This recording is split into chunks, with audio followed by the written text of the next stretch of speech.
வணக்கம், நான் டாக்டர் தீபா லாலன். இன்றைக்கி நம்ம என்ன டாபிக் பற்றி டிஸ்கஸ் பண்ண போகிறோம் அப்படின்னு கேட்டிங்கன்னா, கும்ப ராசியில் வக்ரகதி அடைஞ்சிருக்க சனி பகவான் நவம்பர் 15 வக்ர நிவர்த்தி அடைகிறாருங்க. அப்போ இந்த வக்ர நிவர்த்தி அடைகிற சனி பகவானால் நிறைய ராசிகளுக்கு பார்த்திங்கன்னா அபரிவிதமான நற்பலன்கள் அப்படின்றது வரதான் போகுது. அதே மாதிரி ஒரு சில ராசிகளுக்கு ஒரு சில தீய பலன்கள் அப்படின்றது வரப்போகுது. அந்த ஒரு சில தீய பலன்களும் பார்த்திங்கன்னா சனி பகவான் நம்மளுக்கு வாழ்க்கைக்கு தேவையான படிப்பினையை ஏற்படுத்துறதுக்காக சில நெகட்டிவ் இம்பேக்ட்ஸ் கொடுப்பாரு. அந்த சில நெகட்டிவ் இம்பேக்ட்ஸையும் பார்த்திங்கன்னா நம்ம நிறைய பரிகாரம் மூலயமா நிவர்த்தி பண்ணிக்கலாம். அந்த மாதிரி நெகட்டிவ் இம்பேக்ட்ஸ் இருக்கக்கூடிய ராசிகளுக்கு அதுக்கான பரிகாரமும் அந்த பதிவிலே நாங்கள் கொடுத்துருப்போம். ஸோ தெளிவாக பார்த்து அந்த பரிகாரத்தை பண்ணிக்கிறது மூலயமா அந்த நெகட்டிவ் இம்பேக்ட்ஸ் பெருமளவு நம்ம மீண்டு வந்துடலாம். புரியுதுங்களா? முதல்ல பாருங்கள், இந்த 12 ராசிக்குமான வக்ர நிவர்த்தி பலன்களை சொல்கிறதுக்கு முன்னாடி நான் சொல்கிறது பார்த்திங்கன்னா உலகத்தில் இருக்க துணை மக்களுக்குமான பொதுவான பலன்கள். இப்போ இதை பார்த்துட்டு இருக்க மக்கள் பாருங்கள், நீங்கள் மேஷ ராசியை பற்றி சொன்னீங்க, ரிஷப ராசியை பற்றி சொன்னீங்க. நானும் அந்த ராசியை சேர்ந்த பர்சன். எனக்கு என்னோட ஜாதகத்தில் இப்போ நேரம் எப்படி இருக்குது அப்படின்னு தெரிஞ்சுக்கணும் அப்படின்னு விருப்பப்பட்டாலும் நாங்கள் பாருங்கள், வாழ்க்கையில் பல முக்கியமான விஷயங்களை முடிவெடுக்கும் தருணத்தில் இருக்கோம்.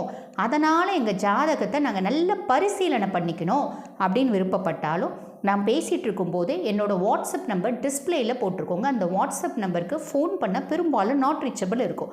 அதனால் வாட்ஸ்அப்பில் ஹாய்னு ஒரு மெசேஜ் பண்ணுங்கள். ஸ்டாஃப் உடனே ரெஸ்பாண்ட் பண்ணி அப்பாயின்மெண்ட் ஃபிக்ஸ் பண்ணி கொடுப்பாங்க, பேசிக்கலாம். சிம்ம ராசி அன்பர்கள், உங்களை பற்றி சொல்லணும் அப்படின்னா சூரியன் ஆதிக்கம் பெற்ற ஒரு பர்சனாலிட்டிஸ் சிம்ம ராசி அன்பர்கள். பொதுவாக பாருங்க, இந்த சிம்ம ராசி அன்பர்களுக்கு பார்த்தீங்கன்னா ஒரு ஆளுமை அப்படின்றது ஜாஸ்தி இருக்குங்க. ஏதாவது ஒரு வேலை கொடுத்தா அந்த வேலையை பர்ஃபெக்டாக முடிப்பாங்க, ரொம்ப பர்ஃபெக்டாக முடிப்பாங்க. அதே வேலையை இவங்களை விட நிறைய படித்தவங்களா கூட இருக்கலாம். இவங்களை விட ஹையர் அஃபிஷியல் ஒரு ஃபைல் இவங்க கிட்ட கொடுக்குறாங்க, இவங்க பர்ஃபெக்டாக முடிக்கிறாங்க. இவங்களோட நிறைய படித்த ஹையர் அஃபிஷியல் கிட்ட அந்த ஃபைலை கொடுக்குறாங்க அப்படின்னு வச்சுக்கோங்களேன். அவங்க ஏதோ ஒரு மூலையில் எங்கேயோ ஒரு சின்ன தப்பு செஞ்சுருப்பாங்க. இவங்க கிட்ட அந்த ஃபைல் ரிட்டர்ன் வருது அப்படின்னா அந்த சின்ன தப்பை கரெக்டாக சுட்டி காமிப்பாங்க. அந்த அளவுக்கு பார்த்தீங்கன்னா பர்ஃபெக்ஷனிஸ்ட் அப்படின்னு சொல்லலாம். துலாமும் அப்படிதான், நல்ல பர்ஃபெக்ஷனிஸ்ட். அதே மாதிரி இந்த சிம்மத்துக்கு பாருங்க, மற்றவங்க கிட்ட இருக்க சின்ன சின்ன குறை கூட கண்டுபிடிக்கக்கூடிய அளவுக்கு கெப்பாசிட்டி. ஈஸியாக திருப்தி அடைய மாட்டாங்க. எந்த வேலை செஞ்சாலும் நான் பர்ஃபெக்டாக செய்கிறேன், என்ன அளவுக்கு பர்ஃபெக்டாக யாரும் செய்ய மாட்டேங்கிறாங்க அப்படின்ற ஒரு நினைப்பு. அது வெறும் நினைப்பு மட்டும் கிடையாது, உண்மையும் அதுதான். ஏன்னா சூரியன் ஆதிக்கம் அப்படின்றதால அந்த ஒரு டாமினேட்டிங் ஒரு ரோல் மாடல் மாதிரி நிறைய வேலைகளை செய்வாங்க. அப்படிப்பட்ட சிம்மராசி என்பர்கள் அவங்க கிட்ட ஒரு நெகட்டிவிட்டியும் இருக்கு. என்ன அப்படின்னு கேட்டீங்கன்னா, இது பாருங்க, உலகம் வளைவு சுழிவோட தான் நம்ம வாழணும். இவங்க வளைவு சுழிவுக்கு ஒத்தே போக மாட்டாங்க. இது இருந்தாலும் ஃபேஸ் டு ஃபேஸ் டைரக்ட். நான் யாருக்கும் கீழ்ப்படிஞ்சு போகணும்னு இல்லை, வளைஞ்சு கொடுத்து போகணும்னு இல்லை அப்படின்ற மாதிரி நான் பிடிச்ச முயலுக்கு 3 கால் அப்படின்னு நிற்கக்கூடிய பர்சனாலிட்டி சிம்மராசி அன்பர்கள். அதை ஒன்றுத்தை அவங்க விட்டு கொடுத்துட்டாங்க அப்படின்னா லைஃப் பாருங்க ரொம்பவே நல்லா இருக்கும் சிம்மத்துக்கு. சரி, அப்படிப்பட்ட சிம்ம ராசி அன்பர்கள் உங்களுக்கு சனி பகவான் பார்த்தீங்கன்னா 7ஆம் பாவத்தில் இருந்தாரு. அவர் பார்த்தீங்கன்னா உங்களுக்கு 7ஆம் வீடு கும்பம் வக்ரகதி அடைஞ்சிருந்தாரு. அதாவது கண்டக சனியா இருந்தாரு, வக்ரகதி அடைஞ்சிருந்தாரு. கண்டக சனி வக்ரகதி அப்படிங்கிறது பார்த்தீங்கன்னா ஒரு விதத்தில் நல்லது அப்படின்னு தான் சொல்லணும். பொது ஒரு வார்த்தை சொல்லுவோம் பார்த்தீங்கன்னா, கரை நல்லது அப்படின்னு நம்ம ஒரு ஆட்லாம் பார்ப்போம் பாருங்க. அந்த மாதிரி கண்டக சனி வக்ரகதி அடைஞ்சிருந்தது.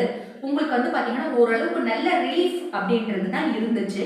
ஆனா இப்ப அவர் வக்ர நிவர்த்தி அடைஞ்சிட்டாரு. வக்ர நிவர்த்தியினால என்னென்ன மாதிரி பலன்களை கொடுக்க போறாரு, அது நற்பலன்களா கெடு பலன்களா அப்படின்னு பார்த்தா கண்டிப்பா அது நற்பலன்கள் அப்படின்னு சொல்றதுக்கு இல்லை, பெருசா கெடு பலன்கள் அப்படின்றதும் சொல்றதுக்கு இல்லை. என்னதாங்க சொல்ல வரீங்க அப்படின்னு நீங்க கேட்கறது புரியுது. பொதுவாக பாருங்க, சிம்மம் 2 விஷயத்துல கவனமா இருக்கணும். ஒண்ணு ஆரோக்கியம்.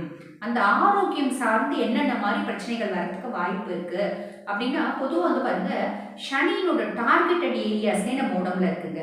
என்னோட பதிவுகள் தொடர்ந்து பார்க்கறவங்களுக்கு அது தெரிஞ்சிருக்கும். பட் இருந்தாலும் நான் சொல்றேன், அதாவது இடுப்புல இருந்து பிறப்புறுப்புல இருந்து முக்கியமா பார்த்தீங்கன்னா பிறப்புறுப்பு சுக்கிரனோட ஆதிக்கம். இடுப்புல இருந்து குதிகால் வரைக்கும் கால் விரல்கள் எல்லாமே பார்த்தீங்கன்னா சனியினோட ஆதிக்கம் பெற்ற இடம் அப்படின்னு உடம்புல நம்ம பிரிக்கிறோம்.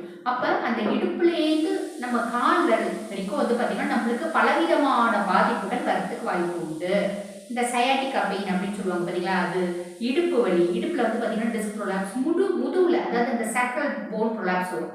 சாக்ரல் வெர்டிப்ரல ப்ரொலாப்ஸ், அதே மாதிரி பார்த்தீங்கன்னா ஐவிடிபி அப்படின்னு சொல்லுவாங்க, இன்டர்வர்டிபிரல் டிஸ்க் ப்ரொலாப்ஸ், அது வரதுக்கு வாய்ப்பு உண்டு. நிறைய பேருக்கு முதுகு தண்டு வடத்துல வலி, ஒரு சிலருக்கு தோல் சட்டை வலி. ஏங்க நீங்க இடுப்புல இருந்து தானே சனியினோட ஆதிக்கம்னு சொன்னீங்க அப்படின்னு கேட்டீங்கன்னா, இடுப்புல இருந்து சனியினோட ஆதிக்கம். உடம்புல இருக்க எல்லா எலும்புகள்லயும் சனி பகவான் எலும்பு சார்ந்த பிரச்சனைகளை கொடுக்கறதுக்கு நிறைய வாய்ப்பு உண்டு. அதே மாதிரி பாருங்க, நுரையீரல் சார்ந்த பிரச்சனைகள், சளி, அப்பப்ப சளி பிடிக்கிறது, இதெல்லாமும் வந்து பாத்தீங்கன்னா சனியினோட ஒரு ரோல் வந்து பெருசா ப்ளே பண்ணுது. அப்ப நம்ம ஆரோக்கியம் சார்ந்த விஷயங்கள் அப்படின்னும் போது முக்கியமா எலும்பு சார்ந்த விஷயங்கள், லைட்டா வந்து ஒரு எலும்புல ஒரு தொந்தரவு, ஒரு ப்ராப்ளம் அப்படின்னா உடனே போய் டாக்டரை பாருங்க, உடனே அதுக்கான வைத்தியம் பண்ணுங்க. அப்ப பெருமளவு பாதிப்பு அப்படின்றது இருக்காது. ஓகேங்களா? அது ஒண்ணு பார்த்துக்கோங்க. ரெண்டாவது சாப்பாடு. சாப்பாடு கொஞ்சம் ஃபோக்கஸ் பண்ணுங்க. ஹோட்டல் சாப்பாடு அப்படின்றது கொஞ்சம் அவாய்ட் பண்ணுங்க. ரீசன் என்ன அப்படின்னா, நம்ம வீட்டு சாப்பாடு ஆரோக்கியம் சார்ந்த சாப்பாடு ஆயிட்டு, ஹோட்டல் அப்படின்னும் போது நம்ம நிறைய இந்த சைனீஸ் மசாலா நிறைய என்ன பண்றோம், நம்ம ஃப்ரைட் ரைஸ் அந்த மாதிரிலாம் தான் யூஸ் பண்றோம். நிறைய வந்து பாத்தீங்கன்னா அதுல வந்து நிறைய டேஸ்ட் என்ஹான்சஸ் போடுறாங்க பார்த்தீங்களா? அந்த டேஸ்ட் என்ஹான்சஸ்ல ஆக்ஷன் என்ன அப்படின்னே தெரியாது. அதுக்கும் மேல சில டேஸ்ட் என்ஹான்சஸ் வந்து இட் கோஸ் ஃபார் கார்சினோமா அப்படின்னு சொல்லுவாங்க, கேன்சர் நோக்கி போகுது. அதனால வேண்டாம். ஆனா என்னன்னா, இப்ப என்னோட பதிவு நிறைய ஹோட்டல் முதலாளிங்க பார்த்தாங்க அப்படின்னு வச்சுக்கோங்களேன், இவ்வளவுதான் திட்டுவாங்க அப்படின்னு சொல்றதுக்கு இல்லை. ஏன்னா ஹோட்டல் ஃபுட்டு வேண்டாம், ஹோட்டல் ஃபுட்டு வேண்டாம் நானும் நிறைய பதிவுகள்ல சொல்றேன். என்ன பண்ண முடியும், டாக்டர் அப்படின்றதுனால ஒரு அந்த அவேர்னஸ்க்கு நான் சொல்றேன். ஓகே, எனிவே அதனால ஹோட்டல் ஃபுட் பெருமளவு அவாய்ட் பண்ணுங்க. சரிங்களா? ரெண்டாவது விஷயம், நம்ம ஜாக்கிரதையா இருக்க வேண்டிய விஷயம் என்ன அப்படின்னு கேட்டீங்கன்னா, பயணம். நம்ம நெடுதூர பயணம், இல்ல வெளி ஊரு, வெளி மாநிலம், வெளிநாடு எங்கடா பயணம் போறோம் அப்படின்னா, அந்த பயணத்துல சில பல அசௌகரியங்கள் அப்படின்னு வரதுக்கு வாய்ப்பு உண்டு. பயண ரீதியான இடைஞ்சல்கள், இன்னல்கள் அப்படின்னு வரதுக்கு வாய்ப்பு உண்டு. ஒரு சிலருக்கு வந்து பாருங்க, ஒரு சிலருக்கு தனியாக வச்சுக்கோங்க, ஒரு சிலருக்கு அந்த பயணங்கள்ல பாதிப்பு, ஒரு சின்ன ஆக்சிடென்ட் ஆகிறது, அதனால எலும்பு வந்து பாத்தீங்கன்னா முறிவடைகிறது, எலும்பு வந்து ராட் வைக்கிறது, இந்த மாதிரி வர்றதுக்கும் வாய்ப்பு உண்டு. புரியுதுங்களா? சுய ஜாதகத்துல சனி பகவான் நல்லா இருக்காரு அப்படின்னா பெரிய லெவல்ல போகாது. சுய ஜாதகத்திலேயே சனி வந்து ஒரு நல்ல பொசிஷன்ல இல்ல, பாபரோட இருக்காரு, சுபர்னோட பார்வை இல்ல, பாபரோட கன்ஜங்ஷன் இருக்கு, தப்பான இடத்துல இருக்காரு, 8ஆம் பாவத்துல இருக்காரு, இப்படி நிறைய நம்ம சொல்லலாம். அந்த மாதிரி எல்லாம் இருக்காரு அப்படின்னும் போது இன்னும் கொஞ்சம் உஷாரா இருந்துக்கணும் அப்படின்னு சொல்ல வரேன். ஸோ 2 விஷயம் நீங்க கவனம் வச்சுக்கோங்க. மீதி விஷயம் பெருசா நம்ம யோசிக்க வேண்டியதில்லை. மீதி எல்லாம் வந்து அப்படியே இக்னோர் பண்ணலாம். குடும்பத்துல சில பல பிரச்சனைகள் இருக்கும். குடும்பத்துல வந்து பாத்தீங்கன்னா ஒத்துமை இல்லாத, நிம்மதி இல்லாத, சந்தோஷம் இல்லாத, இதெல்லாம் இருந்தாலும் அதெல்லாம் வந்து ஒரு சின்ன சின்ன விஷயம் தான். பிரதானமா 2 வந்து பாத்தீங்கன்னா, ஒண்ணு ஆரோக்கியம், இன்னொன்னு பயணம். இது 2த்துல நம்ம கான்ஷியஸா இருந்தா பிரச்சனை இல்லை. அதே மாதிரி நான் என்ன சொல்லுவேன் அப்படின்னா, ஆரோக்கியம் நம்ம சாப்பாடை ஃபோக்கஸ் பண்ண போதும். பயணம் அப்படின்னும் போது நீங்க வெளியே பிரயாணம் பண்ண போறீங்க அப்படின்னா ரொம்ப உத்தமமான விஷயம் எது அப்படின்னு கேட்டீங்கன்னா, ஈசந்து பயன் தரும் பதிகங்கள், பல பதிகங்கள் இருந்தாலும் இந்த மாதிரி நாளாலும், கோளாலும், நட்சத்திரங்களாலும், நல்லவர்களாலும், கெட்டவர்களாலும் எந்தவித பாதிப்பும் வராத மாதிரி ஒரு பதிகம் இருக்கு. அது என்ன அப்படின்னு கேட்டீங்கன்னா, கோளறு பதிகம். வேயுறு தோழிபங்கன் விடமுண்ட கண்டன் மிக நல்ல வீணை தடவி மாசரு திங்கள் கங்கை முடிமேல் அணிந்தென் உளமே புகுந்த அதனா ஞாயிறு திங்கள் செவ்வாய் புதன் வியாழன் வெள்ளி சனிப்பாம் 2 உடனே ஆசரு நல்ல நல்ல அவை நல்ல நல்ல அடியார் அவருக்கு மிகவே. இந்த மாதிரி எளிமையான அழகான தமிழ்ல எழுதப்பட்டிருக்கோங்க. வெளியே போகும்போது இந்த கோளறு பதிகத்தை பாராயணம் பண்ணிட்டு போகும்போது, இந்த கோளறு பதிகத்தை பொதுவா வந்து மக்கள் என்ன சொல்லுவாங்க அப்படின்னு கேட்டீங்கன்னா, நவகிரகங்கள் வாய்க்கட்டு மந்திரம் அப்படிம்பாங்க. உண்மை அது வாய்க்கட்டு மந்திரம் கிடையாது. அதாவது நவகிரகங்களை பிரீத்தி பண்ணக்கூடிய மந்திரம். அதனால இந்த மந்திரத்தை நீங்க பாராயணம் பண்ணிட்டு உங்க வேலையை நீங்க செய்யலாம். இது செஞ்சீங்க அப்படின்னா கண்டக சனியினால எந்தவித பாதிப்பும் உங்களுக்கு இல்லாம நீங்க இன்னும் 3 மாசம் தாங்க.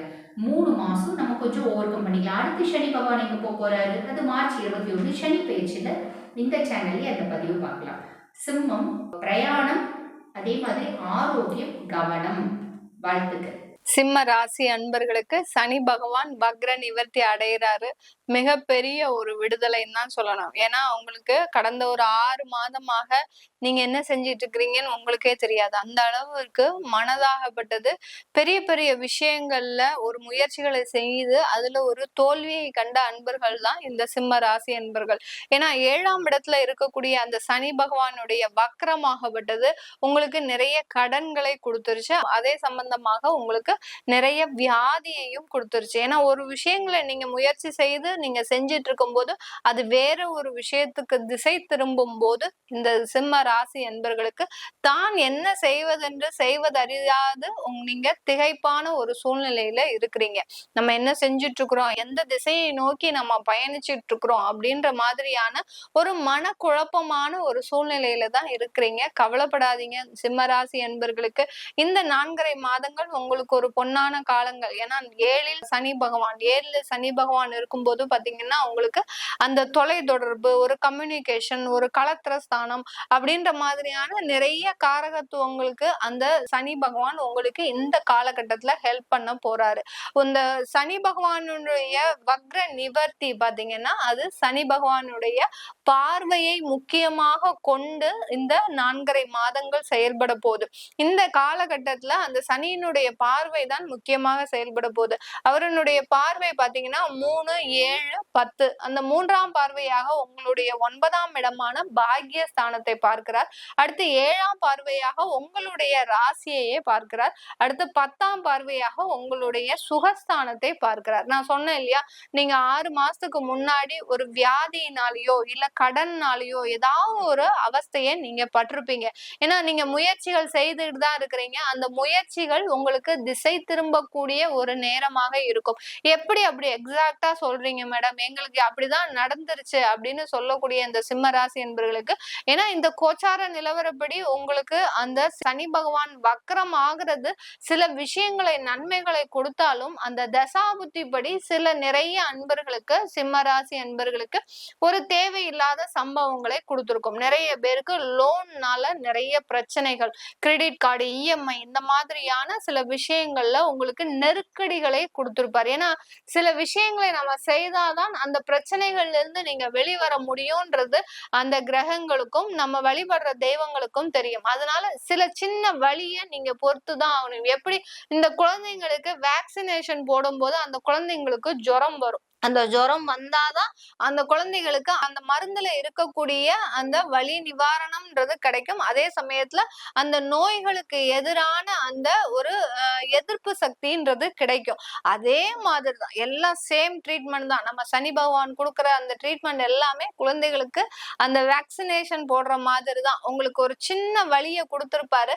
அந்த சின்ன வலி ஆகப்பட்டது சில விஷயங்களை நீங்க தீர்வுக்கு கொண்டு வரக்கூடிய ஒரு நேரமா. இப்போ கடனே எடுத்துக்கோங்க, அந்த கடனுக்கு நெருக்கடி கொடுத்தாதான் அதை தேடி நீங்க பயணிக்கக்கூடிய ஒரு நேரம். எப்படியாவது இவனுக்கு நம்ம கொடுத்தணும், ஏன்னா அவன் கொடுத்த தொந்தரவு உங்களுக்கு அப்படி அவமானப்படுத்தி இருப்பான், போன் பண்ணி கத்திருப்பான், வீட்டு முன்னாடி நின்னு கட்டிருப்பாங்க. தேவையில்லாத நம்ம வாங்கின கடனோ பாத்தீங்கன்னா ரொம்ப குறைஞ்ச அளவு கடன் தான். நம்ம என்னமோ கொடுக்காமலேயே போயிடுவோம், செத்து போயிடுவோம் அப்படின்ற மாதிரி தான் அவங்க பேசியிருப்பாங்க ஆப்போசிட்ல இருக்கிறவங்க. அந்த அளவிற்கு அந்த கடனை அடைப்பதற்குண்டான முழு வழியையும் உங்களுக்கு அந்த சனி பகவான் வக்ர நிலையிலிருந்து கொடுத்திருப்பார். இப்ப நிவர்த்தி ஆக போறாரு. என்ன செய்ய போறாரு, கண்டிப்பா அந்த கடனை அடைச்சிட போறாரு. அந்த கடனிலிருந்து உங்களுக்கு முழுவதுமான ஒரு நிவாரணம் கொடுக்க போறாரு இந்த சனி பகவான் இந்த சிம்ம ராசி என்பர்களுக்கு. அவர் 9ஆம் இடத்தை பார்க்கும்போது உங்களுக்கு வந்து சேர வேண்டிய பண வரவுகளை கொடுப்பதற்குண்டான ஒரு நேரமாக இருக்க போகுது. அடுத்து உங்க ராசியையே பார்க்கறதுனால சில வேலை இழப்புகள் இருந்தாலும் திரும்பவும் வேலை வாய்ப்பு கிடைப்பதற்குண்டான ஒரு நேரமாகவும் இருக்கும். உங்களுடைய சுயநலத்தை, அதாவது இதனால் வரைக்கும் பொது நலமாக இருந்திருப்பீங்க. பொது நலமாக இருந்து என்ன பிரயோஜனம், உங்களுக்காக எதுவுமே நீங்க செஞ்சுக்கல, மத்தவங்களுக்காக செஞ்சு அவமானங்களையும் அசிங்கங்களையும் தான் சந்திச்சீங்க நீங்க சிம்மராசி என்பர்கள். அதனால இப்போ உங்களை பற்றி சிந்திக்கக்கூடிய ஒரு நேரமாக தான் இருக்க போது இந்த 4.5 மாதங்கள். அடுத்து 4ஆம் இடத்தை பார்க்க போறார், சுகஸ்தானத்தை பார்க்க போறார். அப்படி இருக்கும்போது வியாதியிலிருந்து நிவாரணம், கடனில் இருந்து நிவாரணம், அடுத்து பாத்தீங்கன்னா உங்களுடைய எதிரிகளின் தொந்தரவு, திருஷ்டி கோளாறுகள்ல இருந்து நிவாரணம் கிடைக்கக்கூடிய ஒரு நேரமாக தான் இருக்க போது இந்த சிம்ம ராசி அன்பர்களுக்கு. சிம்ம ராசியில் இருக்கக்கூடிய அந்த மகம் நட்சத்திர அன்பர்கள் நிறைய பேர் பாத்தீங்கன்னா தன்னுடைய வாழ்க்கையவே எப்படி பயணிக்க போறோம், நமக்குன்னு எல்லாமே நடக்குமா, சில நல்ல விஷயங்கள் நடக்குமா, சுப நிகழ்ச்சிகள் நடக்குமா, இப்படி யோசிச்சே தன்னுடைய வாழ்க்கையை பாதி பேர் பாதி நாட்களை கடந்திருக்கிறீங்க. இந்த மாதிரியாக இருக்கக்கூடிய இந்த மகம் நட்சத்திர அன்பர்களுக்கு இந்த 4.5 மாதங்கள் மிகவும் ஒரு புத்துணர்ச்சியான மாதங்களாக இருக்கும். இருக்கும். நீங்க இழந்ததை எல்லாத்தையுமே மீட்டெடுக்கக்கூடிய ஒரு நேரம். அடுத்து பாத்தீங்கன்னா பூரம் நட்சத்திர அன்பர்கள் சுறுசுறுப்பாக எப்போதுமே செயல்பட்டு கையில பர்ஸ்ல காசு இல்லைன்னா உங்களுக்கு தூக்கம் வராது.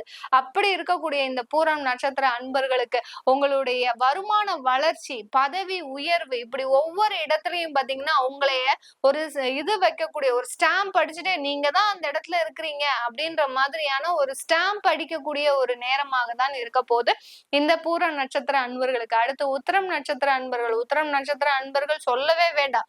எங்க ஆப்பர்ச்சுனிட்டி கிடைக்குதோ அதை நோக்கி பயணிக்கக்கூடியவர்கள் தான். இது நாள் வரைக்கும் வந்த ஆப்பர்ச்சுனிட்டில உங்களுக்கு வாய்ப்புகள் தவற விட்டாலும் இப்ப கிடைக்கக்கூடிய வாய்ப்புகள்ல நீங்க தவற விடாம பயணிங்க. கண்டிப்பா அதுல வெற்றின்றது உங்களுக்கு மட்டும்தான் காத்துட்டு இருக்குது. இந்த சிம்ம ராசியில இருக்கக்கூடிய பெண்கள் நிறைய பேர் பாத்தீங்கன்னா குடும்பம் சம்பந்தமான நிறைய அவமானங்களை சந்திச்சுக்கிட்டே வந்துட்டு இருக்கிறீங்க. எப்ப பார்த்தாலும் அவமானங்கள், கணவன் வீட்டார்கள் ஏதாவது சொல்லிட்டு இருக்கிறாங்க. அடுத்து என்னுடைய சொந்த அம்மாவே என்னை பத்தி புரிஞ்சுக்க கூடிய முடியாத ஒரு சூழ்நிலையில இருக்கிறாங்க. என்னை எப்போதுமே ஒரு தேவையில்லாத ஒரு ப்ரெஷருக்கு ஆளாக்கிட்டே இருக்கிறாங்க அப்படின்னு சொல்லக்கூடிய சிம்ம ராசி பெண்களுக்கு இந்த காலகட்டம் உங்களுக்கு நீங்க உங்களாகவே செயல்படக்கூடிய ஒரு நேரமாக இருக்கும். நீங்க இது நாள் வரைக்கும் மத்தவங்களுக்காக உழைச்சிருப்பீங்க. உங்களுடைய சகோதர சகோதரிகளுக்கு, உங்களுடைய கணவன் வீட்டாருக்கு, கணவனுக்கு அப்படியா உழைச்சிருப்பீங்க. உங்களுடைய குழந்தைகளுக்கு கூட நீங்க எதுவுமே செய்யாம அவர்களுக்கு மட்டுமே தான் நீங்க இருந்திருப்பீங்க. இப்போ உங்களுக்கு என்ன தேவைன்றத நீங்க முடிவு செய்து அதை நோக்கி பயணிக்கக்கூடிய ஒரு நேரம். இது நாள் வரைக்கும் ஒரு வேலை இல்லாம ஒரு ஹவுஸ் ஒய்ஃபா இருக்கக்கூடிய இந்த சிம்ம ராசி பெண்கள் இப்போ திடீர்னு உங்களுடைய அந்த நேரம் வேலை செய்ய போது வேலைக்கு போகணும்னு நினைக்கிறவங்க தாராளமாக போகக்கூடிய நேரம். கண்டிப்பாக உங்களுக்கு வேலை கிடைக்கக்கூடிய நேரம். சில பேர் சுயமா தொழில் தொடங்கணும்னு நினைக்கிறீங்கன்னா கண்டிப்பா அதையும் நீங்க ஆரம்பிக்கலாம். அதற்கும் உண்டான ஒரு தகுந்த நேரமாக தான் இருக்க போகுது இந்த சிம்ம ராசி பெண்களுக்கு. இது எல்லாமே நம்ம தசாபுத்தி படி கோச்சார நிலவரப்படி சொல்லிட்டு இருக்கிறோம். உங்களுடைய தசாபுத்தி பலன்களை பார்க்கணும். ஏன்னா சில பேருக்கு பாத்தீங்கன்னா தசாபுத்தி நடக்கிறது நல்லாவே தெரியும். ஏன்னா இப்போ ஜோதிட ரீதியாக நிறைய பேர் ரொம்பவே விழிப்பா இருக்கிறாங்க. இந்த இடத்துல இந்த தசை நடத்தினா இதுதான் நடக்கும் அப்படின்ற மாதிரியான ஒரு விழிப்போட இருக்கிறீங்க. ஆனாலும் அதுல உள்ள இருக்கக்கூடிய சில விஷயங்கள் மிகவும் ஆழ்ந்த ஒரு விஷயங்களாக இருக்கும். நம்ம சில விஷயங்களை ஆராய்ந்து சொல்லும் போதுதான் அதனுடைய பலன்கள் உங்களுக்கு உண்மையாக தெரியும். அதனால மேலோட்டமாக எதையும் பார்க்காமல் உங்களுடைய ஜாதகத்தை, தசாபுத்தி பலன்களை முழுவதுமாக ஆய்வு செய்து உங்களுக்கு என்ன நடக்க போகுது, எப்படி மாதிரி இருக்க போகுது அப்படின்றத நீங்க தெரிஞ்சுக்கணும் விருப்பப்படுறேன். ஏன்னா அடுத்து உங்களுக்கு அஷ்டம சனி வருது. அதனால என்ன நடக்குதுன்றத நீங்க தெரிஞ்சுக்க விருப்பப்பட்டீங்கன்னா கீழே இருக்கிற நம்பருக்கு என்னுடைய நம்பருக்கு வாட்ஸ்அப்ல அப்பாயின்மெண்ட் வாங்கிட்டு நீங்க என்கிட்ட கன்சல்ட் பண்ணிக்கலாம். உங்களுடைய குழந்தைகளுக்கு ஜாதகம் எழுதணும், அடுத்து உங்களுடைய குழந்தைகளுக்கு நியூமராலஜி படி பேர் வைக்கணும்னு நினைக்கிறவங்க கீழே இருக்கிற நம்பருக்கு வாட்ஸ்அப்ல அப்பாயின்மெண்ட் வாங்கிட்டு நீங்க என்கிட்ட கன்சல்ட் பண்ணிக்கலாம். உங்களிடமிருந்து விடைபெறுவது உங்கள் ஆஸ்ட்ரோ பூர்ணா. நன்றி, வணக்கம்.